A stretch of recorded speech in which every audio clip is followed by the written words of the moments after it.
ಮಾಡುತ್ತಿರುವ ಸತ್ಯವೇದ ಪಠಣ ಕಾರ್ಯಕ್ರಮಕ್ಕೆ ನಿಮ್ಮನ್ನು ಪ್ರೀತಿಯಿಂದ ಸ್ವಾಗತಿಸುತ್ತೇವೆ. ಪ್ರಿಯ ಕೇಳುಗರೆ, ಈ ಕಾರ್ಯಕ್ರಮವು ಸತ್ಯವೇದದಲ್ಲಿ ಇರುವಂತಹ ರಹಸ್ಯಗಳ ವಿವರಣೆಯ ಒಂದು ಕಾರ್ಯಕ್ರಮವಾಗಿದೆ. ಕೇಳಿರಿ, ಆಶೀರ್ವಾದ ಹೊಂದಿಕೊಳ್ಳಿರಿ. ನಿಮಗೆ ಪ್ರಶ್ನೆಗಳಿದ್ದಲ್ಲಿ ನಮ್ಮೊಟ್ಟಿಗೆ ನೀವು ಮಾತನಾಡಬೇಕಾದರೆ ನಮ್ಮ ಮೊಬೈಲ್ ಸಂಖ್ಯೆಯನ್ನು ನೀವು ಬರೆದಿಟ್ಟುಕೊಳ್ಳುವುದಾದರೆ ನಮ್ಮನ್ನು ಸಂಪರ್ಕಿಸಬಹುದು. ನಮ್ಮ ಮೊಬೈಲ್ ಸಂಖ್ಯೆ 9920606453. ಯೇಸು ಕ್ರಿಸ್ತನ ಹೆಸರಿನಲ್ಲಿ ನಿಮಗೆಲ್ಲರಿಗೂ ವಂದನೆಗಳನ್ನು ಸಲ್ಲಿಸ್ತೇನೆ. ಮತ್ತೊಂದು ದಿವಸ ಕರ್ತನು ತನ್ನ ವಾಕ್ಯವನ್ನ ಅಧ್ಯಯನ ಮಾಡಲಿಕ್ಕೆ ನಮಗೆ ಒಳ್ಳೆ ಸಮಯವನ್ನು ಕೊಟ್ಟಿದ್ದಾನೆ. ಅದಕ್ಕಾಗಿ ನಾವು ದೇವರಿಗೆ ಸ್ತೋತ್ರಗಳನ್ನು ಸಲ್ಲಿಸೋಣ. ಈ ದಿವಸವೂ ಸಹ ಸ್ವಾಮಿ ತನ್ನ ವಾಕ್ಯದ ಮೂಲಕ ನಮ್ಮೊಟ್ಟಿಗೆ ಮಾತಾಡುವಂತೆ, ನಮಗೆ ಮಾರ್ಗದರ್ಶನ ಮಾಡುವಂತೆ, ನಮಗೆ ತಿಳುವಳಿಕೆಗಳನ್ನು ಕೊಡುವಂತೆ, ಎಚ್ಚರಿಕೆಗಳನ್ನು ಕೊಡುವಂತೆ ಎಲ್ಲ ಸಂಗತಿಗಳಿಗಾಗಿ ದೇವರಲ್ಲಿ ನಾವು ಪ್ರಾರ್ಥನೆ ಮಾಡುತ್ತಾ ಈ ದಿವಸದ ಸತ್ಯವೇದ ಅಧ್ಯಯನಕ್ಕೆ ನಮ್ಮನ್ನು ಸಿದ್ಧಪಡಿಸಿಕೊಳ್ಳೋಣ. ಪ್ರೀತಿಯುಳ್ಳ ಪರಲೋಕದ ನಮ್ಮ ತಂದೆಯಾದ ದೇವರೇ, ಮತ್ತೊಂದು ದಿವಸವನ್ನ ನಮ್ಮ ಜೀವಿತಕ್ಕೆ ನೀನು ಕೊಟ್ಟದಕ್ಕಾಗಿ ನಿನಗೆ ಸ್ತೋತ್ರಗಳು. ಕಳೆದ ರಾತ್ರಿಯೆಲ್ಲ ನಮ್ಮನ್ನು ಸುರಕ್ಷಿತವಾಗಿ ಕಾಪಾಡಿದ್ದಿ, ಅಪಾಯ ಗಂಡಾಂತರಗಳಿಂದ ತಪ್ಪಿಸಿ ಹೊಸ ದಿವಸವನ್ನು ನೋಡುವಂತೆ ಸಹಾಯ ಮಾಡಿದ್ದಿ. ಸಪ ನಮ್ಮ ಆಯುಷ್ಕಾಲವನ್ನು ಹೆಚ್ಚಿಸಿದ್ದಿ, ನಿನಗೆ ಸ್ತೋತ್ರಗಳನ್ನು ಸಲ್ಲಿಸ್ತೇವೆ. ಈ ದಿವಸದ ನಮ್ಮ ವಾಕ್ಯ ಧ್ಯಾನದಲ್ಲಿ ನಿನ್ನ ಪ್ರಸನ್ನತೆ ದಯಪಾಲಿಸು. ನಿನ್ನ ಇರುವಿಕೆ ನಾವು ಅನುಭವಿಸುವಂತೆ ಕೃಪೆ ತೋರಿಸು. ಯಾಕಂದರೆ ನೀನಿಲ್ಲದಿದ್ದರೆ ನಾವೇನು ಮಾಡಲು ಸಾಧ್ಯ ಇಲ್ಲ. ಸ್ವಾಮಿ, ಸಹಾಯ ಮಾಡು. ಈ ದಿವಸ ನಿನ್ನ ವಾಕ್ಯಗಳ ಮೂಲಕ ನೀನೇನು ನಮಗೆ ತಿಳಿಸಿಕೊಡ್ತೀಯೋ ಅದನ್ನು ನಾವು ಕೇಳಿಸಿಕೊಂಡು ಅರ್ಥ ಮಾಡಿಕೊಂಡು ಅದನ್ನು ಮನಸ್ಸಿನಲ್ಲಿಟ್ಟುಕೊಂಡು ದೇವರದಕ್ಕೆ ತಕ್ಕಂತೆ ನಡೆದುಕೊಳ್ಳಿಕ್ಕಾಗುವಂತೆ ಸಹಾಯ ಮಾಡಿ ನಡೆಸು. ನಿನ್ನ ವಾಕ್ಯವನ್ನು ಹೇಳುವುದಕ್ಕೂ ಕೇಳುವುದಕ್ಕೂ ನಮಗೆ ಕೃಪೆ ಕೊಟ್ಟು ಪವಿತ್ರಾತ್ಮನ ಮೂಲಕ ನಮ್ಮನ್ನು ಬಲಪಡಿಸು. ವಾಕ್ಯಗಳನ್ನು ಕೇಳಿಸಿಕೊಳ್ಳಿಕ್ಕೆ ಹೇಳುವುದಕ್ಕೆ ಅಡ್ಡಿಪಡಿಸುವಂತ ಎಲ್ಲ ಕರ್ತನೆ ಸಂಗತಿಗಳನ್ನು ನಾವು ನಿನ್ನ ಹೆಸರಿನಲ್ಲಿ ಲಯಪಡಿಸ್ತೇವೆ. ನಿನ್ನ ಚಿತ್ತಕ್ಕೆ, ನಿನ್ನ ನಿಯಂತ್ರಣಕ್ಕೆ ನಮ್ಮನ್ನು ಒಪ್ಪಿಸ್ತೇವೆ. ನೀನು ಆಶ್ವಸಿ ಮಾತಾಡಿ ನಮ್ಮನ್ನು ಬಲಪಡಿಸು. ಯೇಸು ಕ್ರಿಸ್ತನ ಹೆಸರಿನಲ್ಲಿ ಬೇಡಿಕೊಳ್ತೇವೆ ಸ್ವಾಮಿ, ಆಮೇನ್. ಕರ್ತನಲ್ಲಿ ಪ್ರೀತಿಯ ಸಹೋದರ ಸಹೋದರಿಯರೇ, ಕಳೆದ ವಾರ ನಾವು ಧ್ಯಾನ ಮಾಡಿಕೊಂಡಂತೆ ಒಗ್ಗೂಡಿಸುವ ಮನೋಭಾವ ಅಂತೇಳಿದ್ರೆ ಒಂದು ಮಾಡುವಂತ ಮನೋಭಾವ ನಮ್ಮಲ್ಲಿರಬೇಕು. ಭೇದ ಭಾವವನ್ನ ನಾವು ಮಾಡಬಾರದು ದೇವರ ಮಕ್ಕಳಾಗಿ. ಯಾಕಂದ್ರೆ ನಮ್ಮ ಸ್ವಾಮಿ ಆ ರೀತಿ ಮಾಡಿಲ್ಲ. ಆತನ ಎಲ್ಲಾ ವಿಷಯಗಳಲ್ಲಿ ಎಲ್ಲರನ್ನ ಒಂದಾಗಿ ಸೇರಿಸಿಕೊಂಡು ಆತನು ತನ್ನ ಸುವಾರ್ತೆಯನ್ನ, ತನ್ನ ಸೇವೆಯ ಕೆಲಸಗಳನ್ನ ಮಾಡಿದ್ದಾನೆ.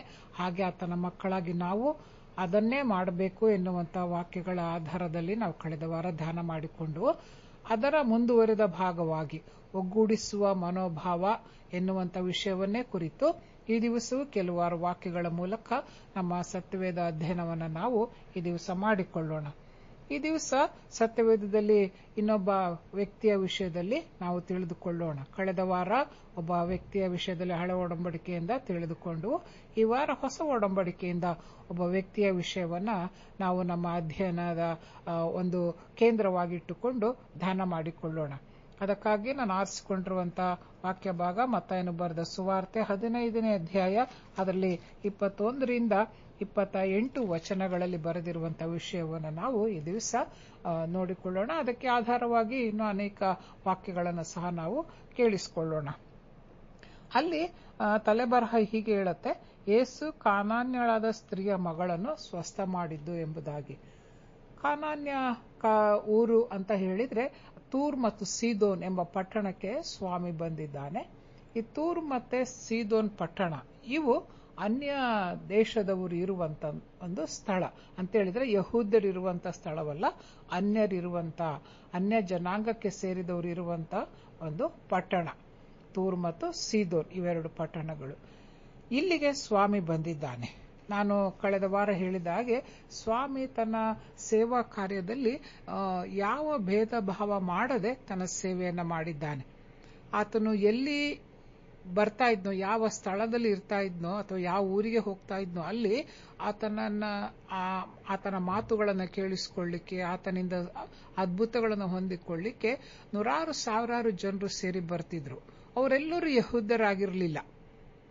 ಎಲ್ಲಾ ಜನಾಂಗಕ್ಕೆ ಸೇರಿದ ಜನರು ಒಟ್ಟಾರೆಯಾಗಿ ತಮ್ಮ ಕಷ್ಟಗಳನ್ನು ತೀರಿಸಿಕೊಳ್ಳಿಕ್ಕೆ, ತಮ್ಮ ನೋವುಗಳನ್ನು ನಿವಾರಿಸಿಕೊಳ್ಳಿಕ್ಕೆ ಸ್ವಾಮಿಯ ಬಳಿಗೆ ಬರ್ತಿದ್ರು.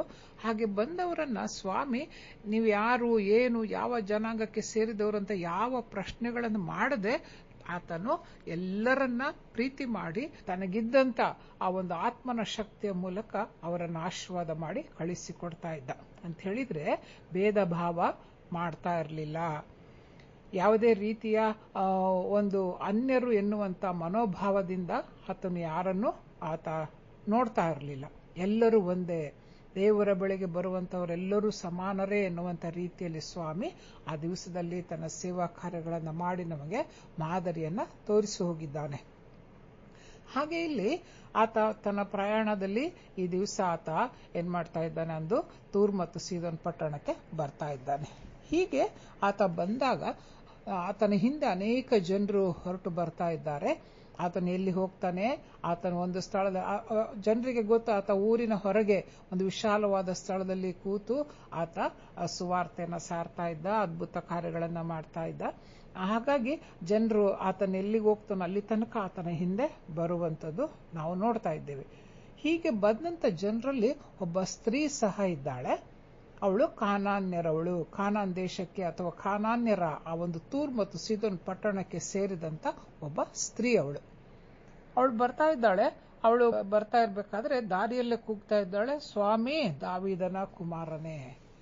ಅವಳಿಗೆ ಹೇಗೆ ಗೊತ್ತು ಸ್ವಾಮಿ ದಾವೀದ ಕುಮಾರ ಎಂಬುದಾಗಿ ಹೇಗೆ ಗೊತ್ತು ಅಂತ ನಾವು ಸ್ವಲ್ಪ ಆಲೋಚನೆ ಮಾಡೋದಾದ್ರೆ, ಆತ ಬೇರೆ ಬೇರೆ ಕಡೆಗಳಲ್ಲಿ ಬಂದಾಗ ಈಕೆ ಹೋಗಿದ್ದಿರಬಹುದು, ಆತ ಅಲ್ಲಿ ಮಾತಾಡುವಂತ ಮಾತುಗಳನ್ನು ಕೇಳಿಸಿಕೊಂಡಿರಬಹುದು, ಜನರು ಆತನ ವಿಷಯದಲ್ಲಿ ಮಾತಾಡುವಂತ ಸಂಗತಿಗಳು ಅವಳ ಕಿವಿಗೆ ಬಿದ್ದಿರಬಹುದು.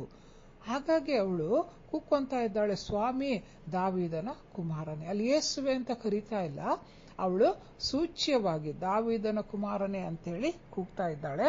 ಏನು ಅವಳು ಕೇಳ್ತಾ ಇರುವಂತ ವಿಷಯ ಅಂತ ಹೇಳಿದ್ರೆ, ನನ್ನನ್ನು ಕರುಣಿಸು, ನನ್ನ ಮೇಲೆ ನಿನ್ ಕರುಣೆ ತೋರಿಸು, ನನ್ನ ಮಗಳಿಗೆ ದೆವ್ವದ ಕಾಟ ಬಹಳವಾಗಿದೆ ಅಂತ ಕೂಗ್ಕೊಳ್ತಾ ಇದ್ದಾಳೆ. ಕೂಗಿಕೊಂಡಳು ಅಂತ ಬರೆದಿದೆ.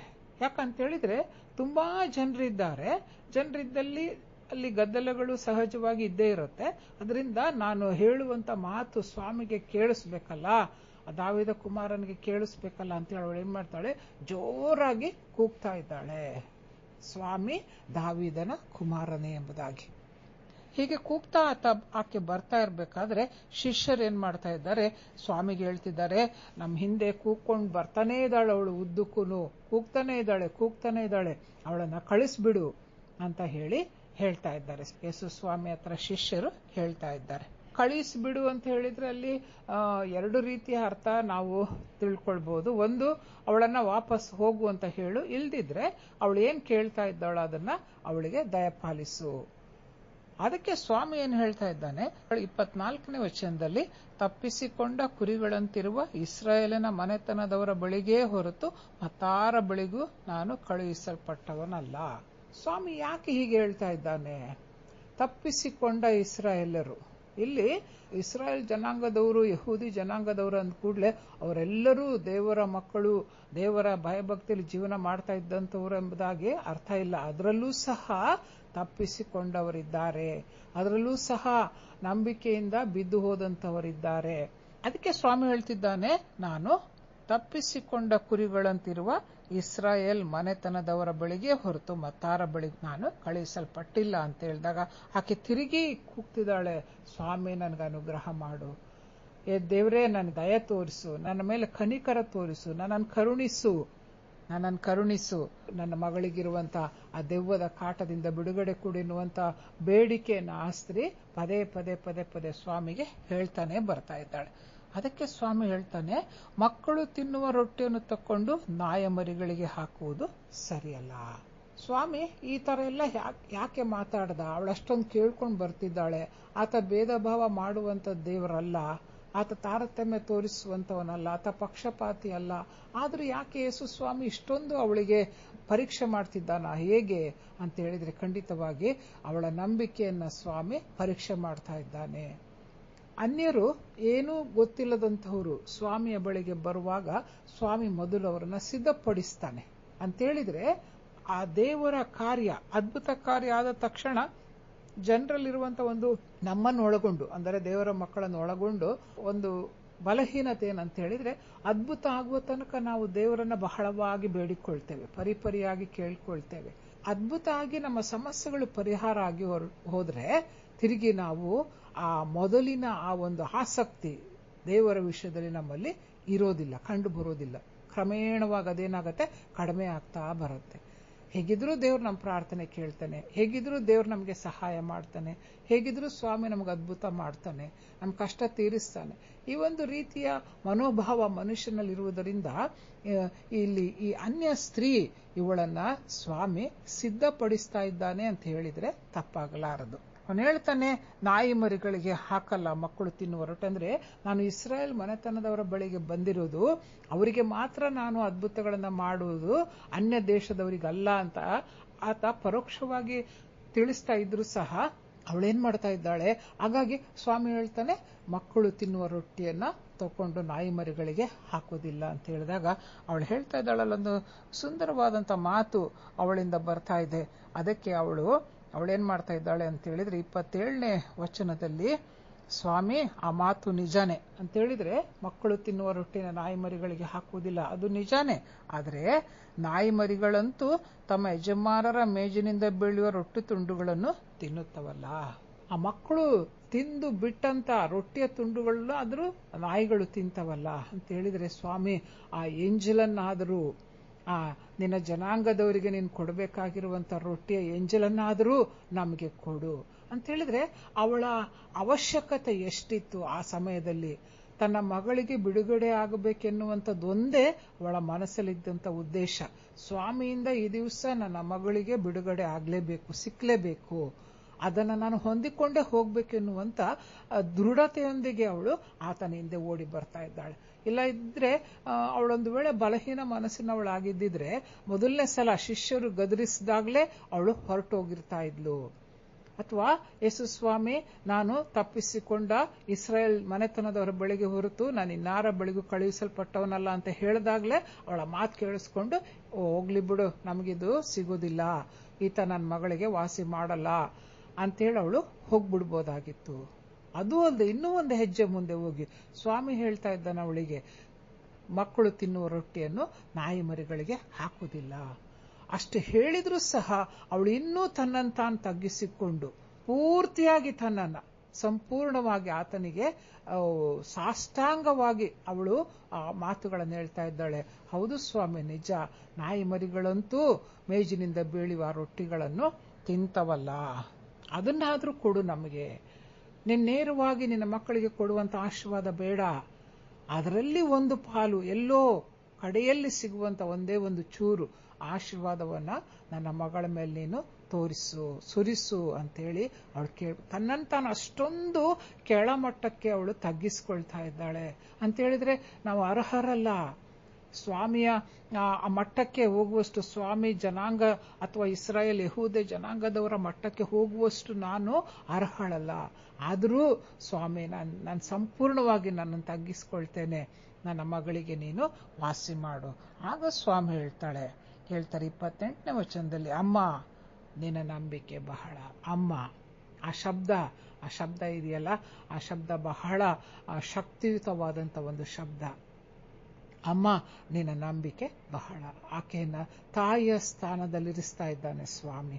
ಆಕೆಗೆ ತಾಯಿಯ ಸ್ಥಾನ, ಅವಳು ತಾಯಿಯೇ ಹೌದು, ಆದರೆ ತಾನು ಅವಳನ್ನ ತಾಯಿಯ ಸ್ಥಾನದಲ್ಲಿ ಕಂಡು ಆತ ಹೇಳ್ತಾ ಇದ್ದಾನೆ, ನಿನ್ನ ನಂಬಿಕೆ ಬಹಳ, ನಿನ್ನ ಮನಸ್ಸಿನಂತೆ ಆಗಲಿ.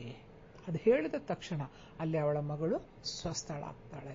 ಅಂತ ಹೇಳಿದ್ರೆ ಅಲ್ಲಿ ಆ ಮಗಳನ್ನ ಕರ್ಕೊಂಡು ಬಂದಿಲ್ಲ ಅವಳು. ಸ್ವಾಮಿ ಅವಳನ್ನ ತಲೆ ಮೇಲೆ ಕೈ ಇಟ್ಟು ಪ್ರಾರ್ಥನೆ ಮಾಡಿಲ್ಲ, ಅಥವಾ ಆ ದೆವ್ವಕ್ಕೆ, ಆ ಮಗಳಲ್ಲಿದ್ದಂಥ ದೆವ್ವಕ್ಕೆ ಆತ ಗದರಿಸ್ಲಿಲ್ಲ, ಏನೂ ಇಲ್ಲ. ಆತ ಮಾತಾಡ್ತಾ ಇರೋದು ಆಕೆಯ ತಾಯಿಯೊಂದಿಗೆ. ಆ ತಾಯಿಯ ನಂಬಿಕೆ ಅಲ್ಲಿ ಮಗಳನ್ನ ಸ್ವಸ್ಥ ಮಾಡ್ತಾ. ಅಂತ ಹೇಳಿದ್ರೆ ಅನ್ಯ ಮತಸ್ಥರು, ಅನ್ಯ ದೇಶಸ್ಥರು ಅಂತೇಳಿ ಸ್ವಾಮಿ ಅವಳನ್ನ ತಿರಸ್ಕರಿಸಲಿಲ್ಲ. ಹಾಗಾಗಿ ಈ ದಿವಸ ದೇವ ಜನಾಂಗದವರಿಗಿಂತಲೂ, ದೇವರ ಮಕ್ಕಳು ಅನಿಸಿಕೊಂಡವರಿಗಿಂತಲೂ ಅನ್ಯ ದೇಶಸ್ಥರಲ್ಲಿ ನಂಬಿಕೆ ಜಾಸ್ತಿ. ಅವರೊಂದು ಸಲ ತೀರ್ಮಾನವನ್ನ ಮಾಡಿದ್ರೆ ಅವರು ದೇವರನ್ನ ಕಡೆ ತನಕ ಭದ್ರವಾಗಿ ಹಿಡಿದುಕೊಂಡು ಜೀವಿಸ್ತಾರೆ. ಎಷ್ಟರ ಮಟ್ಟಿಗೆ ಅಂತ ಹೇಳಿದ್ರೆ ತಮ್ಮನ್ನು ತಾವು ತೀರಾ ಕೆಳಗಿನ ತನಕ ತಮ್ಮನ್ನ ತಗ್ಗಿಸ್ಕೊಳ್ತಾರೆ. ಆ ಹೃದಯದಲ್ಲಿ ಆಗುವಂತ ಆ ಒಂದು ಬದಲಾವಣೆ, ಹೃದಯದಲ್ಲಿರುವಂತ ಮನಸ್ಸಿನಲ್ಲಿರುವಂತ ಆ ಒಂದು ಬೇಡಿಕೆ, ಅದನ್ನ ಸ್ವಾಮಿ ಮಾತ್ರ ಗಮನಿಸಲಿಕ್ಕೆ ಸಾಧ್ಯ. ಅದಕ್ಕೆ ಸ್ವಾಮಿ ಹೇಳ್ತಾನೆ ಮತ್ತಾಯನ ಸುವಾರ್ತೆ 6ನೇ ಅಧ್ಯಾಯ 6ನೇ ವಚನದಲ್ಲಿ, ಅಂತರಂಗದಲ್ಲಿ ನಡೆಯುವುದನ್ನು ನೋಡುವ ದೇವರು ನಿನಗೆ ಪ್ರತಿಫಲ ಕೊಡ್ತಾನೆ. ಈಕೆ ಅಂತರಂಗದಲ್ಲಿ ನಿಜವಾಗ್ಲೂ ಸ್ವಾಮಿಯ ವಿಷಯದಲ್ಲಿ ಅವಳಿಗೆ ಬೇಡಿಕೆ ಇತ್ತು, ತನ್ನ ಮಗಳ ವಿಷಯದಲ್ಲಿ ಬೇಡಿಕೆ ಇತ್ತು. ಸ್ವಾಮಿಯ ಬಳಿಯಲ್ಲಿ ಹೊಂದಿಕೊಂಡು ಹೋಗ್ಲೇಬೇಕು, ಈ ದಿವಸ ನನ್ನ ಮಗಳಿಗೆ ಬಿಡುಗಡೆ ಆಶೀರ್ವಾದವನ್ನ ಪಡೆದುಕೊಳ್ಳೇಬೇಕು ಸ್ವಾಮಿಯಿಂದ ಎನ್ನುವಂತ ಒಂದು ದೃಢ ನಿರ್ಧಾರ ಅವಳ ಮನಸ್ಸಿನಲ್ಲಿ ಇತ್ತು. ಅದನ್ನು ಗಮನಿಸಿದ ಸ್ವಾಮಿ ಅವಳನ್ನು ಅಷ್ಟು ಪರೀಕ್ಷೆಗೆ ಒಳಪಡಿಸಿದ್ರು ಸಹ ಅವಳು ಅದೆಲ್ಲದಕ್ಕೂ ಉತ್ತರ ಕೊಟ್ಟು ತನ್ನಂತಾನು ಸ್ವಾಮಿಯ ಮುಂದೆ ನಿರೂಪಿಸಿಕೊಳ್ತಾಳೆ. ನಾನು ನಿಜವಾಗ್ಲೂ ಆಶೀರ್ವಾದಕ್ಕಾಗಿ ಬಂದಿದ್ದೇನೆ, ನಿಜವಾಗ್ಲೂ ನಾನು ನನ್ನ ಮಗಳ ಬಿಡುಗಡೆಗಾಗಿ ಬಂದಿದ್ದೇನೆ, ಇದು ನಿನ್ನಿಂದ ಮಾತ್ರ ಸಾಧ್ಯ ಎನ್ನುವಂತ ಹಂಬಲವಾದ ಬೇಡಿಕೆ ಅವಳ ಮನಸ್ಸಿನಲ್ಲಿದ್ದದ್ದು ಸ್ವಾಮಿಗೆ ಗೊತ್ತಾಯಿತು. ಕಡೆಯಲ್ಲಿ ಅವಳ ಆ ನಂಬಿಕೆ, ಅವಳ ದೃಢತೆ, ಅವಳ ಆ ಒಂದು ನಿರ್ದಿಷ್ಟವಾದಂತ ನಿಶ್ಚಲವಾದಂತ ಆ ಒಂದು ಬೇಡಿಕೆ ಸ್ವಾಮಿ ಎದುರಿನಲ್ಲಿ ಜಯವನ್ನ ಹೊಂದಿಕೊಳ್ತು, ಮಗಳಿಗೆ ಬಿಡುಗಡೆಯನ್ನ ದಯಪಾಲಿಸ್ತು. ಈ ರೀತಿಯಲ್ಲಿ ವಾಕ್ಯ ನಮಗೆ ತಿಳಿಸ್ತಾ ಇದೆ. ಇನ್ನು ಲೂಕನ್ ಬರೆದ ಸುವಾರ್ತೆ 17ನೇ ಅಧ್ಯಾಯ ಅಲ್ಲಿ 11ರಿಂದ 19 ವಚನಕ್ಕೆ ಬರುವಾಗ, ಅಲ್ಲಿ 10 ಮಂದಿ ಕುಷ್ಠರೋಗಿಗಳಿದ್ದಾರೆ. ಸ್ವಾಮಿ ಅಲ್ಲಿ ಗಲಿಲಾಯ ಸೀಮೆಗಳ ನಡುವೆ ಹಾದು ಹೋಗ್ತಾ, ಸಮಾರ್ಯ ಗಲಿಲಾಯ ಸೀಮೆಯಲ್ಲಿ ಆತ ಹಾದು ಹೋಗ್ತಾ ಇದ್ದಾನೆ. ಸಮಾರ್ಯವು ಸಹ ಒಂದು ಅನ್ಯ ಜನಾಂಗದವರಿರುವಂತ ಒಂದು ಸ್ಥಳ ಅಂತ ಹೇಳಿದ್ರೆ, ಬೇರೆ ಜನಾಂಗದವರು ಆ ಸಮಾರ್ಯದವರನ್ನ ಊರಿನ ಹೊರಗೆ ಇಟ್ಟು ಅಲ್ಲಿ ಅವ್ರು ಯಾರು ಹೋಗದೆ ಇರುವಂತ ಒಂದು ಪರಿಸ್ಥಿತಿ ಆಗಿನ ಕಾಲದಲ್ಲಿ ಇತ್ತು.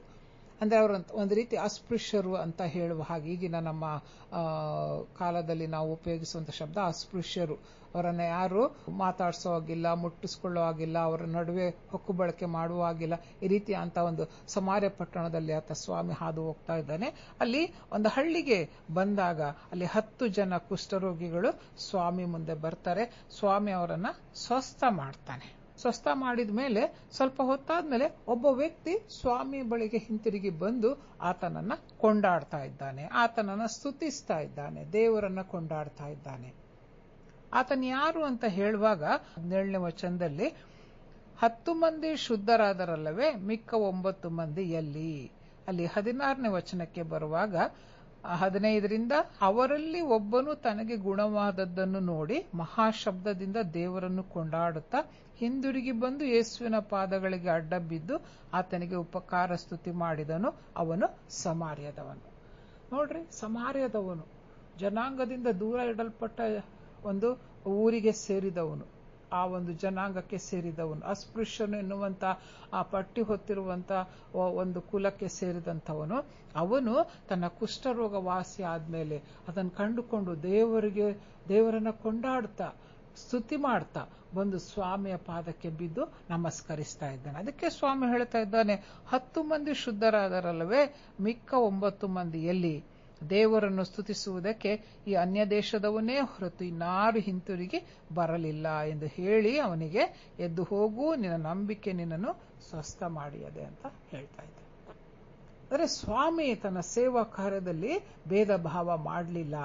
ಹಾಗೆ ಮಾಡದೇ ಇದ್ದಿದ್ರಿಂದಲೇ ಅನ್ಯ ದೇಶದವರು ಸಹ ಸ್ವಾಮಿಯನ್ನ, ದೇವರನ್ನ ನಿಜವಾಗ್ಲೂ ಅಂಗೀಕರಿಸಿಕೊಂಡು ಅವರು ಶುದ್ಧರಾಗಿ, ಆರೋಗ್ಯವಂತರಾಗಿ, ಅದ್ಭುತಗಳನ್ನು ಹೊಂದಿಕೊಂಡು ಅವರು ನಂಬಿಗಸ್ತರಾಗಿ ಜೀವನ ಮಾಡಲಿಕ್ಕೆ ಸಾಧ್ಯ ಆಯಿತು. ಇದನ್ನೇ ಸ್ವಾಮಿ ನಮಗೆ ಕಲಿಸ್ಕೊಡ್ತಾ ಇದ್ದಾನೆ, ನಮಗೆ ತೋರಿಸ್ಕೊಟ್ಟಿದ್ದಾನೆ. ನಾವು ಸಹ ನಮ್ಮ ಅನ್ಯನ್ಯತೆಯಲ್ಲಿ ಅನ್ಯರು ಬರುವಾಗ ನಾವು ಅವರನ್ನ ವ್ಯತ್ಯಾಸವಾಗಿ ಕಾಣಬಾರ್ದು, ಭೇದ ಭಾವ ತೋರಿಸಬಾರ್ದು, ಎಲ್ಲರೂ ಒಂದೇ ಎನ್ನುವಂತ ಒಂದು ಮನೋಭಾವ ನಮ್ಮಲ್ಲಿ ಇರಬೇಕು. ಕಳೆದ ಸಾರಿ ನಾವು ವಾಕ್ಯವನ್ನು ಓದಿದಾಗೆ ಆಳು ಒಡೆಯ ಎನ್ನುವಂತ ವ್ಯತ್ಯಾಸ ಅಲ್ಲ, ಶ್ರೀಮಂತ ಬಡವ ಎನ್ನುವಂತ ವ್ಯತ್ಯಾಸ ಅಲ್ಲ, ಪಕ್ಷಪಾತಿಗಳು ನಾವಾಗಿರಬಾರ್ದು ಅಂತೇಳಿ ವಾಕ್ಯದಲ್ಲಿ ಅನೇಕ ಸಂಗತಿಗಳು ನಮಗೆ ತಿಳಿಸಲ್ಪಡುತ್ತೆ. ಹಾಗೆ ಯಾಕೋಬನ ಪತ್ರಿಕೆಯಲ್ಲೂ ಸಹ ಯಾಕೋಬನು ಹೀಗೆ ಬರೀತಾನೆ, ಅಲ್ಲಿ 2ನೇ ಅಧ್ಯಾಯದಲ್ಲಿ ನಾವು ನೋಡುವಾಗ ಪ್ರಾರಂಭದಲ್ಲಿ ಪಕ್ಷಪಾತವನ್ನು ಕುರಿತದ್ದು, ಅಲ್ಲಿ ಯಾರಾದರೂ ಶ್ರೀಮಂತರು ಬಂದ್ರೆ ಒಳ್ಳೆ ಬಟ್ಟೆ ಹಾಕೊಂಡು ಒಡವೆಗಳನ್ನ ಹಾಕೊಂಡು ಬಂದ್ರೆ ಅವರಿಗೆ ನಾವು ಒಳ್ಳೆಯ ಆಸನವನ್ನು ತೋರಿಸ್ತೇವೆ. ಸ್ವಲ್ಪ ಸಾಧಾರಣ ಬಟ್ಟೆ ಹಾಕೊಂಡು ಬಂದಂತ ಸಾಧಾರಣ ವ್ಯಕ್ತಿಗೆ ನಾವು ನೆಲದ ಮೇಲೆ ಕೂತ್ಕೊ ಅಂತ ಹೇಳ್ತೇವೆ. ಈ ರೀತಿಯಲ್ಲಿ ನೀವು ಮಾಡಬಾರ್ದು ಅಂತ ಹೇಳಿ ವಾಕ್ಯ ನಮಗೆ ತಿಳಿಸ್ಕೊಳ್ಳೋದು. ಒಟ್ಟಾರೆಯಾಗಿ ನಾವು ಯಾರನ್ನೂ ಭೇದ ಭಾವ ಮಾಡದೆ ಎಲ್ಲರನ್ನೂ ಒಂದಾಗಿ ಸೇರಿಸಿಕೊಂಡು ನಾವು ಸೇವೆ ಮಾಡುವಾಗ ನಿಜವಾಗ್ಲೂ ದೇವರ ನಾಮ ಮಹಿಮೆ ಹೊಂದಿಕೊಳ್ತದೆ. ಹೀಗಾಗುವಂತೆ ದೇವರು ಈ ವಾಕ್ಯಗಳ ಮೂಲಕ ನಮ್ಮನ್ನು ಬಲಪಡಿಸಲಿ. ಆಮೇನ್. ಪ್ರೀತಿಯುಳ್ಳ ತಂದೆಯಾದ ದೇವರೇ, ಒಗ್ಗೂಡಿಸುವ ಮನೋಭಾವ ನಮಗೆ ದಯಪಾಲಿಸಿ ವಾಕ್ಯದ ಮೂಲಕ ನಮ್ಮನ್ನು ಬಲಪಡಿಸಿದ್ದಕ್ಕಾಗಿ ಸ್ತೋತ್ರ. ಇದನ್ನು ನಾವು ಕಡೆ ತನಕ ಕೈಕೊಂಡು ನಿನ್ನ ನಾಮವನ್ನು ಮಹಿಮೆಪಡಿಸಲಿಕ್ಕೆ ನಮ್ಮೊಬ್ಬೊಬ್ಬರನ್ನ ಉಪಯೋಗ ಮಾಡು. ಯೇಸುವಿನ ಹೆಸರಿನಲ್ಲಿ ಬೇಡಿಕೊಳ್ತೇವೆ ಸ್ವಾಮಿ. ಆಮೇನ್.